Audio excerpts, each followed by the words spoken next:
Yeah, I got back just in time to hear Ace's speech. You all right? I'm fine. I really am. It must have been a terrible shock to you to see him in that back room right before you had to sing. Yeah. How did you know about that? Oh, well, Viki told me, or at least she guessed it. And anyway, I just wanted to see if you were okay. No, I'll be okay. Have a seat. Is there anything I can do for you? No. I'm fine. Okay. What did he say to you? It was so bizarre. I mean, he asked me to trust him. He said, just go out there and sing that song like nothing's happened. I couldn't possibly. It was so weird. I messed the whole thing up. I mean, I went out and took one look at Clint, Bo, and Delilah, saw these people grieving for a man who was perfectly healthy. I mean, for absolutely no reason. You're right. It was a cruel and childish thing to do, but he did it, right? At least let's hope now that we'll get back to some sort of semblance of normalcy. No. I don't know about that. This has changed. Bo and Delilah and my life. I'm starting to think maybe the best thing for me to do right now is kind of pull up stakes and go away from here. Why? Why would you want to do that? Well, for Bo, I mean, his life is strange enough right now. I don't think he needs me around to make it any more complicated than it already is.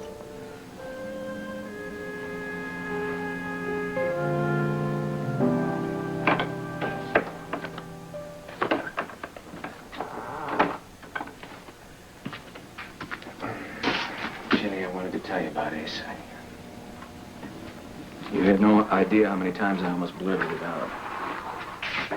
So what's the story? I will tell you the whole story as soon as AC gives me the word. I still work for the man. I have an obligation to keep certain things confidential. And does that obligation take precedence over everything else? What about the pain you're causing Delilah and Bo and Clint?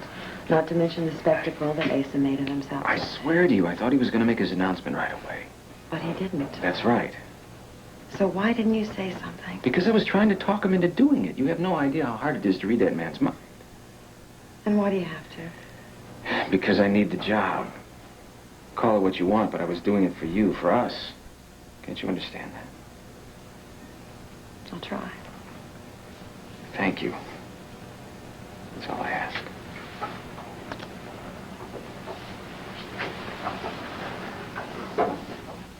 And that's all we really know at the moment for sure. Nobody knew anything? And nobody saw Asa until this morning at the church? Well, I think you might ask Brad about that. Excuse me just a second. The whole thing was staged. It was. Y'all know I'm right. Will, what's happening up there? Ace is talking to Delilah right now. Well, you let him see her alone? I had no choice. Will you trust him after everything he's done? Well, I don't know about anybody else, but I'm just tickled to death that he's still alive. So are we all, Lucinda. Yeah, well, if he kept that lady up there grieving for 5 minutes longer than she should have, I'm gonna make him wish that he wouldn't. Bo, listen, come here. Just before I left Delilah, she wanted to talk to you. In fact, those were her first words after I told her the news about Asa. All right, I gotta get up. No, she's had enough emotional stress already. Bo, listen, honey. I know what you're afraid of. Do you? Yeah, you're afraid that Ace is up there right now trying to smooth everything over, trying to sweet-talk her. Yeah, that's right. Sweetheart, from what I have seen of Delilah, she's not going to allow that to happen. She's too smart to fall for any of Ace's nonsense. Now, if you trust and love her enough, you believe that, okay? All right. Excuse me, Mimi. Bo, let me drive you home. I promise you I'll come straight back here, and just as soon as Delilah's able to see you, I'll let you know. Okay. But as soon as she wants to see me, you gotta let me know right away that I'll be here. You count on it. Okay? Be back in a minute, huh?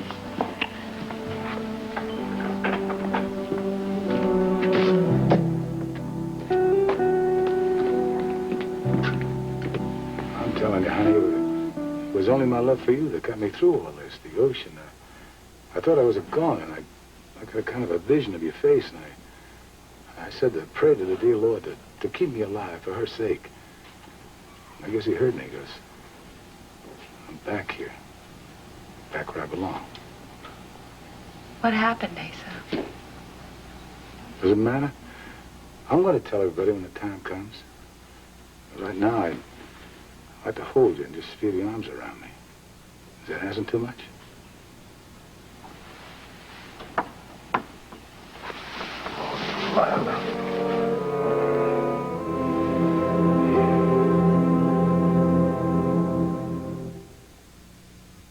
Wow. Well, as I've tried to explain to everybody that would listen, Asa has requested to be allowed to tell his own story in his own way at the appropriate time. Which has now arrived.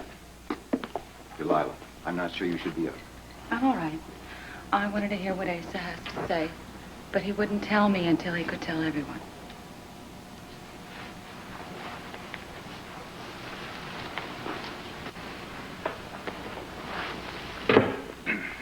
Oh.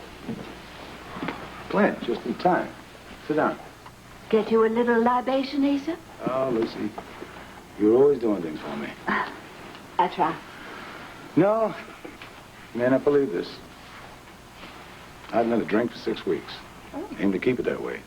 At least for the next 20 minutes. He said, I think we'd better get underway here. These people are rather impatient. They have a lot of questions. And you told them what? Well, just that you wanted to tell your own story in your own way. Thanks, Brad.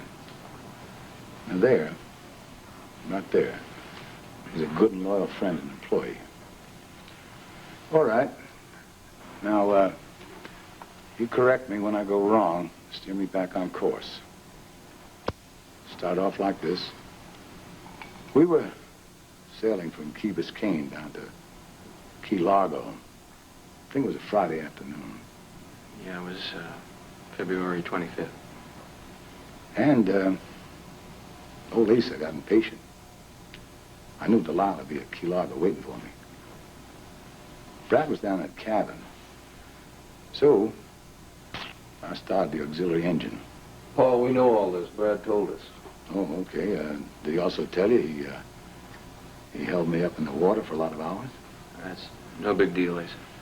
Okay, Brad and I were in the water and strong current. And I lost sight of him. Couldn't find him.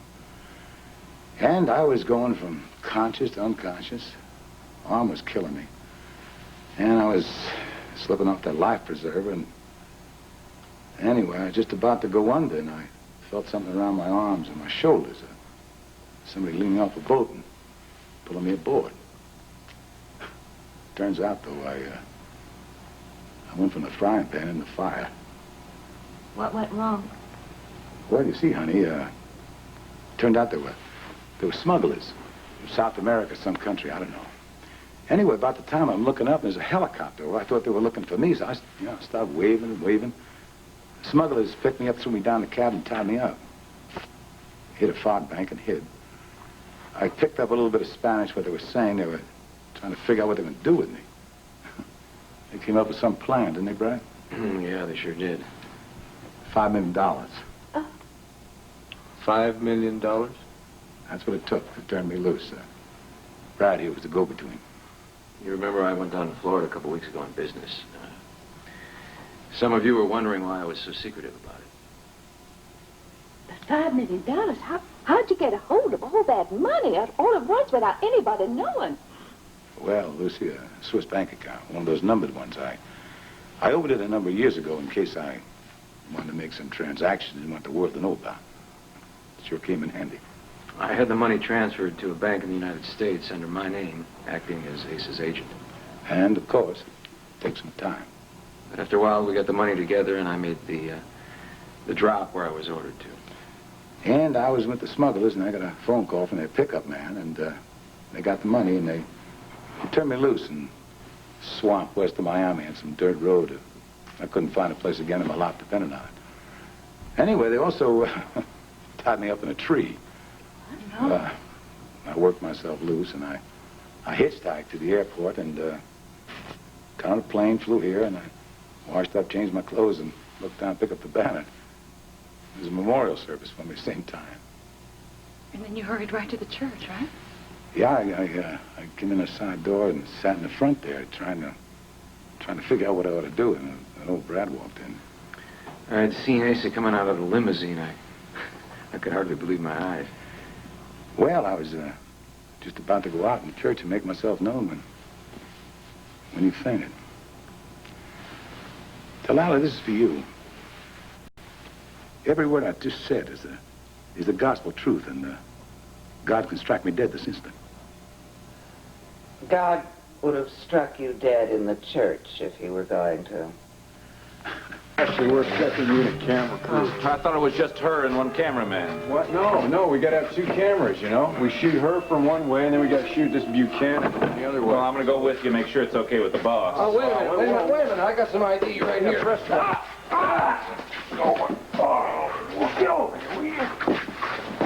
You hit him. Open that door. Yeah. So there was no way for you to escape the smugglers? Well, I gotta tell you, Pat, they were ugly and nasty gents, and I wasn't about to try. And I knew they were greedy, so I figured they'd, let me go for the $5 million. And you will be working with the police? Oh, sure, I'm gonna be working with police, but they were pros, and I don't know, but I hope they find them. I want my $5 million back. It really is a very exciting story. Brad, you must have been very glad to be of help in all of this. Yes, it'll be a very exciting part of my memoirs, too. Oh, and a story I'm going to be telling my children that once Delilah and I have a family. I do want to say one thing. I'm so happy to be back among my loved ones. Oh, good. Well, terrific. Cut. Hector, I think we've got that. Well, so you got your exclusive interview. You sure you didn't do this on purpose? Oh, Asa, I would like to take credit for being that clever, but I'm afraid I can't. Is there any chance that I can talk to Delilah? Oh, no, honey. She's sedated, you see. She's in shock. But I tell you what, maybe in a couple of days I can give you one of the exclusive interviews. I'll call you. Oh, okay. That would be terrific.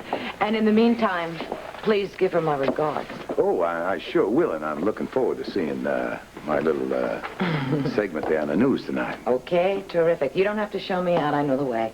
Good night, and thanks again, Asa.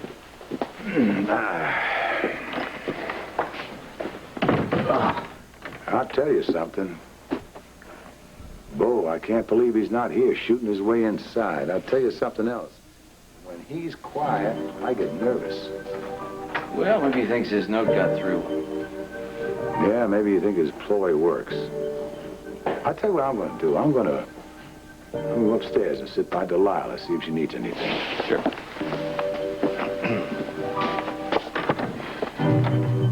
Whoa, what the... Is door stuck? No, it ain't stuck. It is locked. Get on the phone, call security. All right, come on. Phone's dead. Look. That woman. Brad, we have been set up. Hey, what do you think you're doing? Hey, what are you doing? Hey, put that away. I'll tell you what, you look right in that lens there and tell America just how proud you must be to be guarded. With our Pat Lalama, Presser spoke of the union's image problems. We've got 8,000 American working people who are officers of our union. You know, there are... My wife's room. I'm gonna have you all thrown in jail. You are holding Delilah against her will. Along with Bo, entered your house on the pretense of doing a television interview? That's right. Pat Ashley and her friend here interviewing me. Bo, Clint go upstairs. Now, she locks me in the den. They all go up to kidnap my wife. They cut the phone cord, hit my security chief over the head, right, Jez? That's right, and they would have done it, but my boys got the drop on them. Is all this true, Pat? Well... Ed, Delilah's being held against her will. You're lying, boy. Please. Go on, Clint. She's being held up there in her room. She's not allowed to talk to anyone. We can't even get a message through to her. It's Olympia Buchanan all over again. Ed, he's been indicted once for kidnapping already. Now, we're trying to get Delilah out of here before he does the same thing to her that he did to my mother. I ain't the same, man. You heard him just admit it. He broke in. Well, there may be a trespassing charge, all right. You are darn right there is. But you don't mind my saying so. The station house is really no place to settle a domestic dispute. I think you can settle this between you. Oh, really? When he's behind bars, the only way I talk to him. Mr. Buchanan, are you really sure you want to press charges? Yes, I am. And also against Pat Ashley and No Good Bo. Are you going to arrest him or I go over your head? Well, I guess I have no other choice, huh? You're all under arrest. You have the right to remain silent, refuse to answer questions. Do you understand? Yes. Anything you do say may be used against you in a court of law. Do you understand? Yeah. Ed, can we do this at headquarters? I mean, you don't want to be in the same room with him? It's your choice. I have a squad car outside.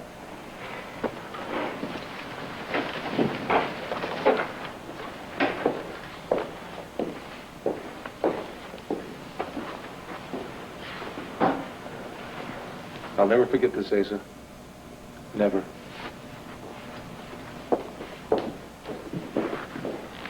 Okay, Chief. You double the guards. Yes, sir. My wife and I are going to be leaving tonight by plane. But I want this place as tight as a drum now. And a TV news truck and everything as I was driving. Oh, honey, I'm so glad you missed that. A bunch of reporters trying to disturb Delilah, but my security men took matters in their own hand. Well, is she all right? She slept right through the whole thing. Honey, I just hope that you are being straight with her. I mean, if you love her as much as you say you do. I love her very much, Mimi. Then, Asa, don't lie to her the way that you lied to me. And maybe everything will work out this time. Those are nice words, Mimi. I'm going to try and live up to them. Don't try it, Asa. Do it. Now, come on. I have to get out of here. I have to